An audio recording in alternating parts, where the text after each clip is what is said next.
आप कल के कल अलीजे को फाइनेंस हेड की सीट से फायर कीजिए। व्हाट? क्योंकि कल से उस ऑफिस में या तो अलीजे रहेगी या मैं। मैंने कहा था कि मेरी परमिशन के बगैर किसी का भी चेक कैश नहीं होगा।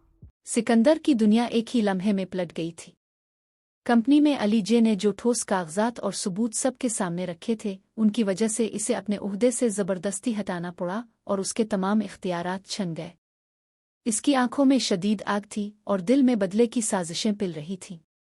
इसने ठान लिया था कि जो इसे इस मकाम से दूर कर गया, इसे मिटा कर रहेगा। इसी रात अली जे ऑफिस से अपने घर लौट रही थी कि अचानक एक काली गाड़ी उसके रास्ते में रुक गई। कुछ निकाब पोश उतरे और सीधे अली जे के पास पहुंचे। उन्होंने बिना कोई वजह बताए इसे जबरदस्ती कार में ठूंस दिया।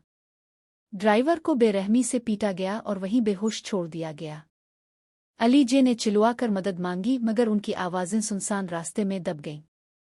घर पर अली जे का फोन बार बार बजता रहा, मगर वो रिसीव नहीं कर पाई। नौकरानी घबरा गई और उसने फौरन हमजा को फोन किया। साहिब, अली जे अभी तक घर नहीं आई हैं। हमजा के सीने में अचानक एक डर का सैलाब उमड़ आया।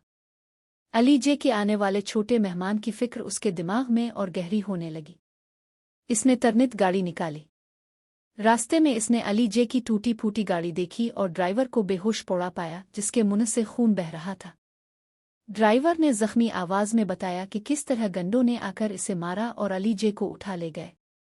हमजा की मुट्ठी मजबूत हो गई और उसने फौरन पुलिस को मतला किया और लोकेशन ट्रेस करवाकर इसी पुराने बंगले की तरफ दौड़ा जहां के संकेत मिले थे। बंगले पर सिकंदर के दिमाग में इंतकाम का जुनून चल रहा था। इसे क्या मालूम था कि हमजा का गुस्सा इसे कहीं का नहीं छोड़ेगा। पुलिस की कारें बंगले के पास आईं। कुछ गंडे भाग निकले पर कुछ ने लड़ने की हिम्मत की। हमजा ने जिसे भी पकड़ा जिम कर पिटाई की और पूछ-गुछ की। दबे मुंह से एक गंडे ने नाम लिया, सिकंदर साहिब ने भेजा था।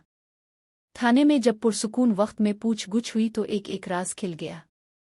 हफीज साहिब की मौत और सिकंदर की दूसरी गहरी साजिशों के सबूत सामने आ गए। अब पुलिस के पास इतने पक्के सबूत थे कि सीधा कार्रवाई करनी पड़ी। सिकंदर को इसके घर से गिरफ्तार कर लिया गया। वही घुमंडी चेहरा अब हथकड़ी में सुकड़ गया था। बंगले के अंदर हमजा ने अली जे को एक छोटे कमरे में बंधा पाया। हमजा ने इसे धीरे से बाहों में उठाया, मगर गाड़ी में बैठते ही अली जे की हालत बिगड़ने लगी, सांसें टूटती सी थीं। हमजा ने बिना देर किए इसे अस्पताल पहुंचा दिया। रास्ते भर उसका दिल धड़कता रहा, क्या वो ठीक रहेगी? क्या बच्चा सरकिश्त रहेगा? पुलिस ने सिकंदर को हिरासत में लिया और घर पहुंचकर सारा सच फरीद हमदनी और अरमीन के सामने रख दिया। अरमीन का चेहरा एकदम कठोर था। इसे एहसास हुआ कि जिस लड़की अली जे के खिलाफ वो खड़ी थी, वही आज सच की वजह थी। जब हमजा ने अली जे का फोन और गंडे का बयान सुनाया तो फरीद हमदनी का गुस्सा उबल पड़ा। उन्होंने कहा, इस घर की शान और बेइज्जती का हिसाब तुझे देना होगा सिकंदर।